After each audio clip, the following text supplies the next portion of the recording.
En el Estado constitucional, porque me parece que es un tema muy importante para todos nosotros y tendríamos que empezar a hacer una explicación muy breve de cómo se produce el paso del Estado legal al Estado constitucional.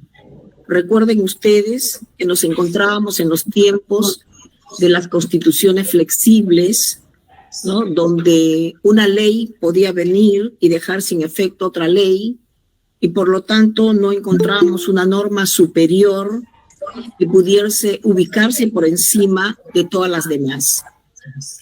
Hasta que se logra la concepción de pasar de un tránsito de un Estado legal donde el poder legislativo es el poder más importante hacia un Estado constitucional donde ya se va a buscar una forma de organización del poder, una forma de organización política y jurídica distinta, donde el poder se encuentra limitado por una constitución que viene a ser la norma fundamental del ordenamiento jurídico. Quisiera preguntarle si se escucha bien o hay interferencia. Porque yo... Se escucha perfecto, doctora, se escucha perfecto. Porque yo siento bastante interferencia acá. No, doctora, se le escucha fuerte y claro. Ya, entonces la Constitución pasa a ser la norma suprema del ordenamiento jurídico y empezamos a hablar de otros principios distintos a la primacía de la ley por un principio de supremacía de la Constitución. Y en este Estado constitucional se va a dar la separación de poderes, donde cada poder tiene sus funciones específicas y por lo tanto también se busca el equilibrio del poder. Sabemos también que otro rol importante dentro del Estado constitucional es lograr la independencia judicial. ¿Para qué? Porque ya sabemos de que van a ser sus integrantes, los jueces y las juezas, los que van a llevar a cabo una tarea fundamental dentro de este Estado constitucional. ¿Y cuál es? La protección de los derechos fundamentales. Estos derechos, que se concibieron como derechos naturales, van a ingresar a la parte dogmática de la Constitución y le van a dar el papel al juez de ser el primer garante de estos derechos fundamentales. Y por lo tanto, ya el juez en un Estado constitucional deja de ser el juez boca de la ley para pasar a ser un juez intérprete de la Constitución y de las demás leyes. Y es muy importante también considerar que no solamente interpreta la Constitución, sino que a través de esta Constitución los tratados internacionales de derechos humanos se integran en el ordenamiento interno y van a formar un bloque de constitucionalidad. Y por eso es que el papel de un juez en un Estado constitucional es un papel de gran relevancia porque ya se va a hablar de una interpretación como un tema esencial, donde ya el método de interpretación literal se deja de lado para pasar a hablar de otros tipos de métodos de interpretación donde se tenga la Constitución como la norma fundamental.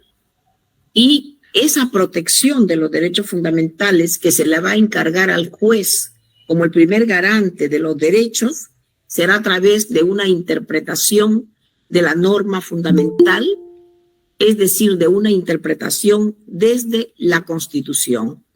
Y sabemos nosotros que a partir del año 2006, la Corte Interamericana de Derechos Humanos ha implementado un nuevo control que se llama el control de convencionalidad, donde le encarga a los jueces y a las juezas de los ordenamientos internos ser también ellos garantes de los derechos consagrados en la Convención.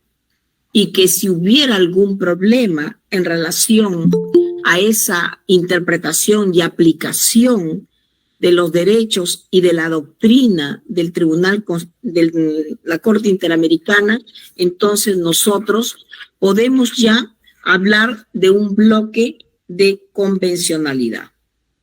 Bien.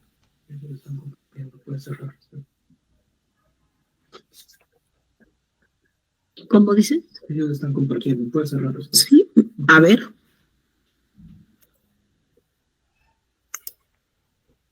Bien, perfecto. Ya me dijeron que ustedes estaban compartiendo y que podía yo ya cerrar mi cámara. A ver, entonces pasamos la diapositiva.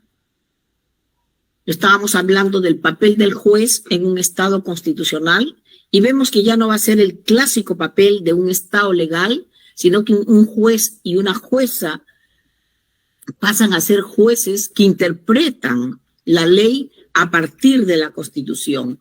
Va a ser la Constitución su marco de referencia y, por tanto, si hablábamos en un inicio de un control de constitucionalidad, ahora también vamos a hablar de un control de convencionalidad como una doctrina jurisprudencial que desde el año 2006 acuñó la Corte Interamericana de Derechos Humanos y que sigue desarrollando constantemente a través de sus diversas sentencias que ha dictado a partir del año 2006. Pasamos, por favor.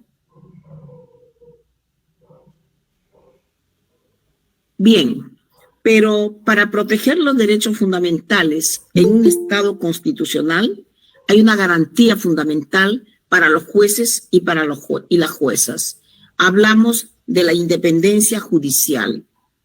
El Estado constitucional debe garantizar la independencia de los jueces, asegurando que ellos y ellas puedan ejercer sus funciones de forma independiente e imparcial, libres de injerencias externas e internas. Por eso es que la independencia judicial tiene dos dimensiones. Una dimensión institucional o externa, como dice en la diapositiva, que atañe a una independencia respecto de otros poderes u órganos del aparato estatal. Porque como hablamos de separación de poderes en el Estado constitucional, por lo tanto, estos jueces y juezas que integran el Poder Judicial deben ser independientes respecto de los otros poderes del Estado, como lo es la institución, el propio poder del Estado, respecto de los otros poderes del Estado. Esa es la dimensión institucional que atañe a la entidad en sí, pero una dimensión individual o interna va a garantizar que las actividades de jueces y juezas estén libres de interferencia de otros miembros del Poder Judicial y de instituciones o personas. Porque lo único que puede vincular a los jueces respecto de las personas que ocupan cargos superiores es cómo resuelven al revisar los recursos de apelación o los recursos de casación. Esa es la única vinculatoriedad que puede existir respecto de un juez o una jueza en relación a sus superiores. Por lo tanto, también podemos decir como una conclusión que la independencia judicial no es un privilegio del Poder Judicial, sino que viene a ser una garantía que se deriva del principio constitucional de la división de poderes, pero que es sumamente relevante para que los jueces y juezas puedan ejercer la noble tarea fundamental que se le otorga en un Estado constitucional de defender aquellos derechos que se encuentran consagrados en la parte dogmática de la Constitución. Derechos que pueden ser de contenido explícito o también derechos implícitos, porque ya sabemos que tenemos la cláusula del artículo 3º que permite incorporar derechos en nuestro ordenamiento interno. Otra más, por favor.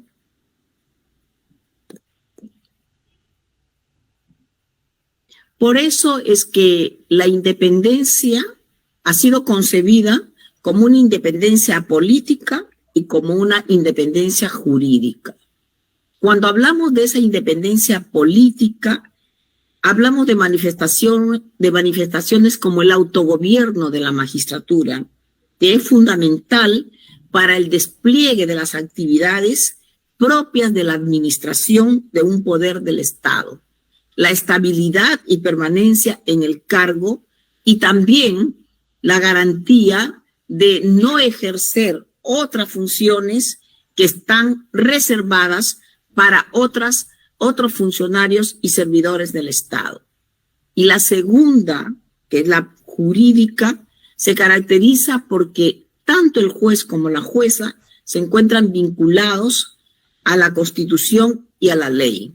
Y solamente ellos van a responder por una libre formación de su convencimiento, pero claro, dentro de lo que es razonable, dentro de una argumentación que permita a los jueces que hablan a través de sus sentencias poder resolver los conflictos, pero no de una manera autoritaria, no de una manera abusiva, sino dentro de los límites que la propia Constitución y las leyes establecen. Y que si esa ley no es conforme con los mandatos constitucionales, corresponderá a los jueces y juezas del Poder Judicial llevar a cabo una tarea interpretativa de conformidad con lo que dice la Constitución y los tratados internacionales sobre derechos humanos. Solo así se garantiza esa independencia jurídica de los jueces. Seguimos.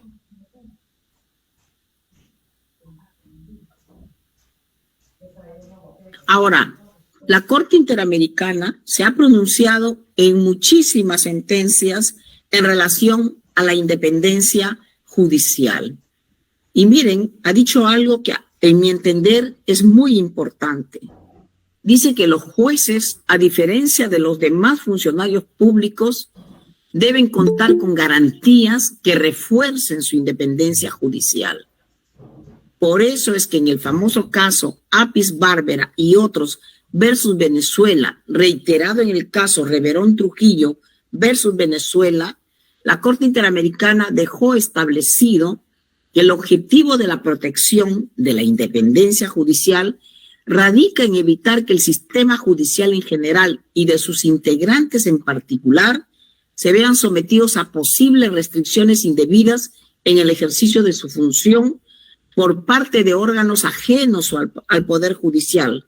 Y acá viene esto, o incluso por parte de aquellos magistrados que ejercen funciones de revisión o apelación. Lo que decía hace un momento, es una garantía para nosotros los jueces la independencia judicial y la única vinculatoriedad que podemos tener es lo que se resuelve respecto de las decisiones que emitan los jueces en los recursos respectivos que los códigos procesales han establecido para cada tipo de proceso.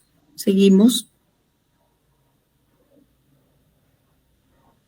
Pero no basta con ser independiente. También se requiere de jueces imparciales. Y esta imparcialidad también tiene dos dimensiones. Al igual que la independencia tenía dos dimensiones, la política y la jurídica, acá hablamos de un tema individual que concierne a un juez o una jueza, y son las dimensiones de la imparcialidad. Subjetiva, donde cualquier tipo de compromiso que pudiera tener el juez con las partes procesales o en el resultado del proceso tiene que ser excluido. El juez tiene que resolver de acuerdo a sus convicciones, sin ningún compromiso con nadie. Por eso es que en el listado de faltas que establece la ley de la carrera judicial se va a determinar y garantizar la independencia y la imparcialidad judicial. Por ejemplo, cuando se dice está prohibido establecer relaciones extraprocesales con terceros, ¿no? O está prohibido para los jueces tener algunos casos respecto de estudios donde hayan trabajado. La ley dice, salvo el plazo que haya transcurrido un año. Para mí, en realidad, esa norma debiera no ser por un año, porque de todas maneras los lazos se han establecido y la imparcialidad tiene también que guardar lo que se llama la teoría de las apariencias. El juez no solamente tiene que ser imparcial, sino que también tiene que parecerlo.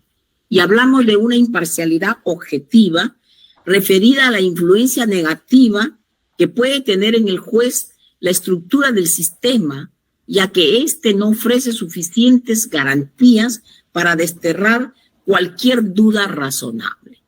Entonces, no es posible que se pueda hablar de un sistema judicial donde hay una práctica renuente a denegar, por ejemplo, un determinado tipo de procesos, un determinado tipo de demandas. Y entonces, respecto de ese sistema de justicia, va a cubrirse una especie de un manto de duda en relación a las funciones que viene desarrollando.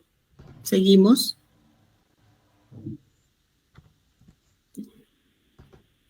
Ahí les dejo, es una diapositiva. Ya ustedes saben que para garantizar la imparcialidad del juzgador se cuenta con dos mecanismos. Uno, que parte del mismo juez, donde él se inhibe del conocimiento de una causa por las causales establecidas en la ley, o una causal abierta que también está establecida en el código. Pero también las partes tienen el derecho de solicitar que un juez sea recusado, ¿no? Sea separado del conocimiento de una causa cuando existan elementos convincentes que a él le produzcan fundados temores o sospechas legítimas sobre la actuación de ese juez.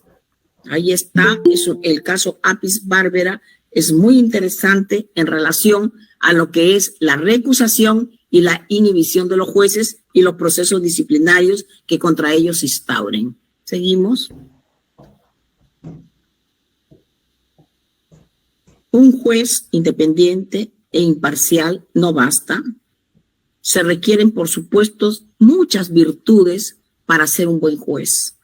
No es el momento, creo, de desarrollar este tema que corresponde a la ética judicial, pero con mencionar los principios de Bangalore, los diversos principios que se vienen estableciendo sobre lo que debe ser un juez: transparente, honesto, diligente, responsable, etcétera, y otras virtudes que se requieren, son necesarios para brindar un sistema de justicia que la población necesita. Pero nosotros sabemos que existen problemas en el sistema de justicia, no lo podemos negar. ¿Seguimos? Vamos a mencionar algunos problemas, causas o factores. Lo sabemos muchísimo, por supuesto, porque esto no es de ahora, esto viene desde hace muchísimo tiempo y tiene que ver con diversos factores y trae muchas consecuencias negativas, tanto para nosotros como integrantes del sistema de justicia, como para la población que quiere un sistema de justicia de calidad. Y tenemos, en primer lugar, creo yo, la sobrecarga procesal.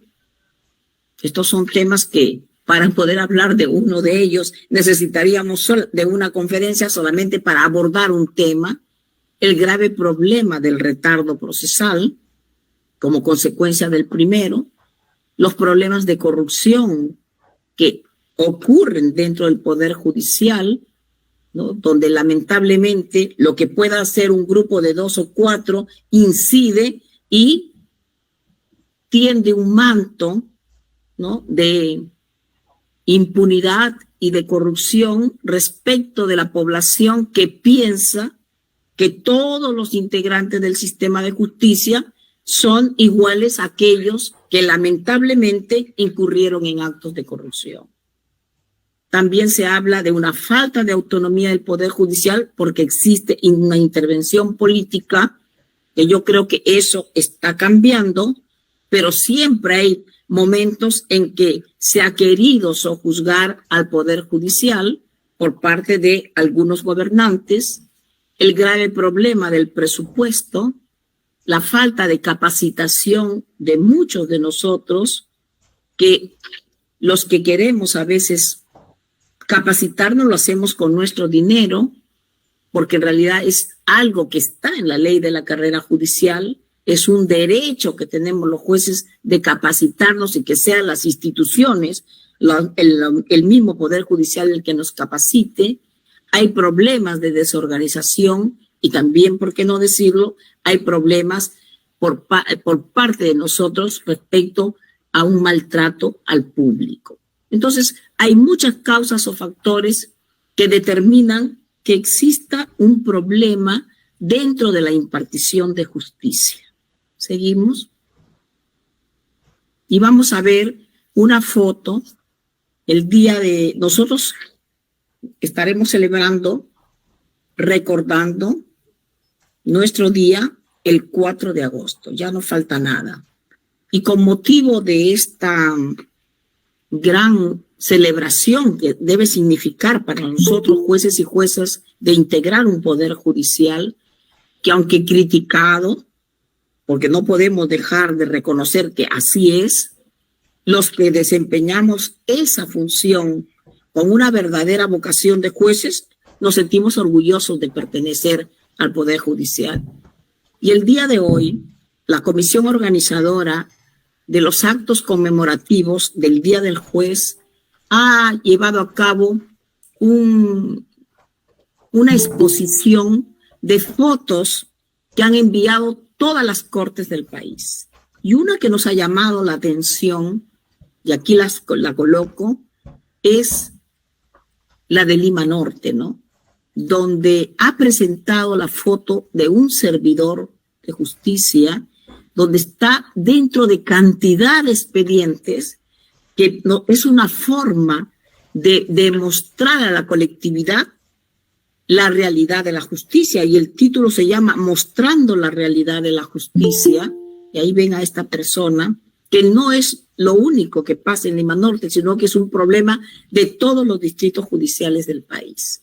La sobrecarga procesal es algo que hasta ahora no se puede terminar, no obstante que se están haciendo muchas reformas para ver cómo lograr a través del expediente judicial electrónico poder conseguir de que esta gran cantidad de expedientes que sean digitalizados logren un espacio más adecuado, una forma de trabajo más rápida, etcétera. ¿Seguimos?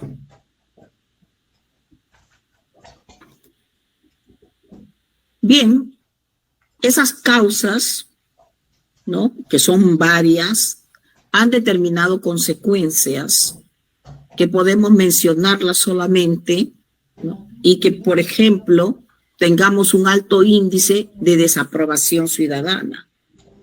Las estadísticas así lo demuestran. ¿Cuál es la institución más corrupta? El Congreso y el Poder Judicial, ¿no? ¿Cuál es la institución en la que menos se confía? El Congreso, el Poder Judicial, etcétera, ¿no? Y también hay desconfianza por parte de las autoridades judiciales. Hay inseguridad jurídica, porque lamentablemente no se tiene ideas y parámetros claros en todos los distritos judiciales.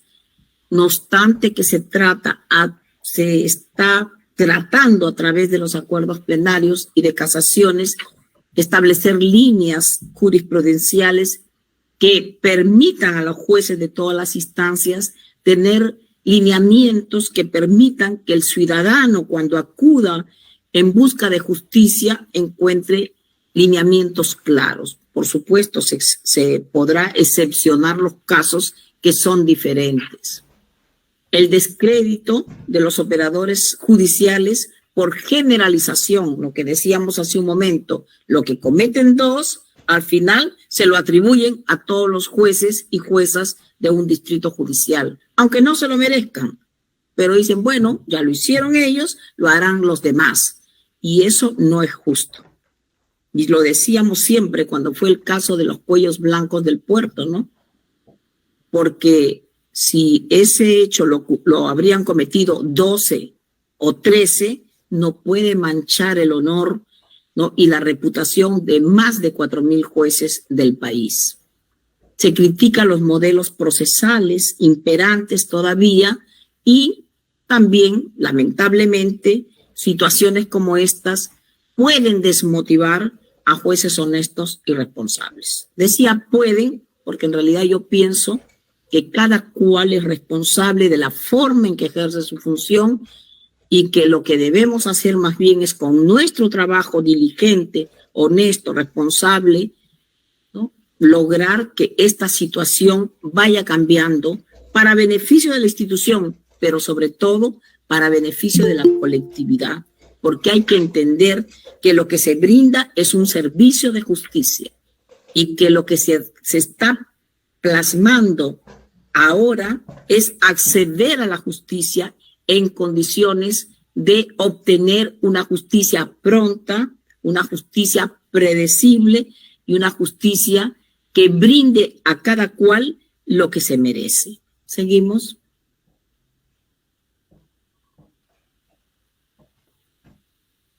Bien, se han hecho muchos estudios para tratar de resolver estos problemas.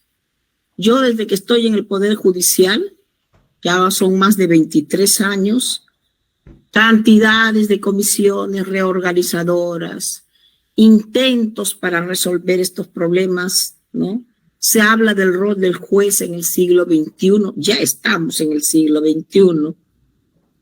Se habla de difundir una cultura judicial a la sociedad, de crear alianzas estratégicas con ella, de fortalecer las asociaciones de jueces, de fortalecer internamente al Poder Judicial frente al poder político, precisamente para evitar interferencias de parte de los otros poderes del Estado. La serie Ajut fue un intento grande que se hizo para lograr un cambio en la impartición de justicia, pero aún seguimos con esos problemas.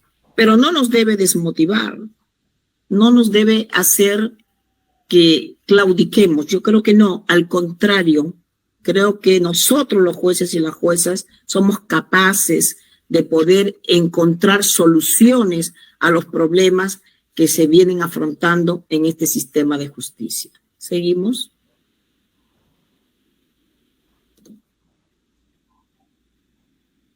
La justicia que se brinde tiene que ser de calidad. Ya lo ha dicho la CEDAW en la Recomendación General número 33.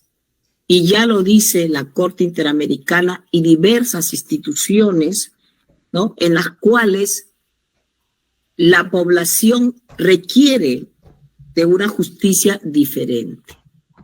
Pero también creo que nosotros, jueces y juezas, debemos impartir justicia de calidad con vocación de servicio. Estamos en un Estado constitucional en el cual la Constitución como norma fundamental nos obliga a dar respuestas donde no se motive las decisiones arbitrariamente o sin justificación. Ya lo dije hace un momento, necesitamos de decisiones, porque los jueces y juezas hablan a través de sus sentencias, de sus resoluciones, que se encuentren debidamente motivadas. Pero además tenemos que mostrar ese rostro humano que tenemos hacia la sociedad. Y creo que el Poder Judicial, desde hace una década o más, viene realizando diversas tareas para acercarse a la colectividad. Justicia en tu comunidad es un gran proyecto que se inició, ¿no?, y que permite que los jueces lleguen hacia su comunidad. Esta foto también corresponde al Distrito Judicial de Cajamarca. Forma parte del grupo de fotografías que se han enviado hacia la presidencia del Poder Judicial, hacia la comisión organizadora para concursar. Y ahí vemos a la jueza superior Fernanda Bazán dialogando con los pobladores de una comunidad de Cajamarca. Yo creo que esa es una actitud positiva, una actitud proactiva de una jueza, ¿no?, que quiere cambiar, que quiere hacer algo para que nuestra institución pueda llegar más a la colectividad. Recuerden ustedes que dentro de un Estado constitucional también se quiere que la ciudadanía participe más. Y por eso que una de las características del Estado constitucional es la participación ciudadana, donde a través de mecanismos de participación se promueve que los ciudadanos activamente participen en la vida política y en la toma de decisiones del país. Por lo tanto, miren, si la ciudadanía se busca que participe en este Estado constitucional, porque él ha delegado su representación en los congresistas, y a nosotros los jueces que representamos a la nación cuando impartimos justicia, no nos eligen, pero pertenecemos a una carrera judicial y necesitamos de mecanismos que garanticen el acceso y permanencia en la función, sistemas disciplinarios que sean correctos y que veamos cómo va a ser esos procesos de ratificación de magistrados, así como se exige garantías de independencia y también nosotros debemos ser imparciales. También la población exige un trato diferente, la población exige una justicia de calidad, y yo creo que acciones como estas, ¿no?, poco a poco van a ir revirtiendo esta imagen negativa que se ha formado de parte de factores externos y que mellan la figura y la institucionalidad del Poder Judicial. Aquí tenemos a la doctora, está dialogando con una comunidad de Cajamarca, y luego pásenme la segunda diapositiva, por favor, de fotografía. Aquí, una muy bonita fotografía del Distrito Judicial de la Selva Central, en la cual vemos a la jueza superior Jenny Bazán y a la jueza especializada Soraya de Negri escuchando a la población ashaninka. En una primera figura está la comunidad campesina de Cajamarca, y acá tenemos a una población ashaninka. Entonces, miren, nosotros somos un pueblo multicultural y los mensajes que se tienen que dar tienen que ser de distintas perspectivas. Los enfoques de impartir justicia ya no son los enfoques tradicionales. Nuestro pueblo es un pueblo multicultural, ¿no? Nuestro pueblo es un pueblo que tiene gran cantidad de comunidades campesinas y de comunidades también nativas. Por lo tanto, hay que acercarnos a esas comunidades. Por eso es que se está buscando también el uso de su propio idioma para resolver sus conflictos.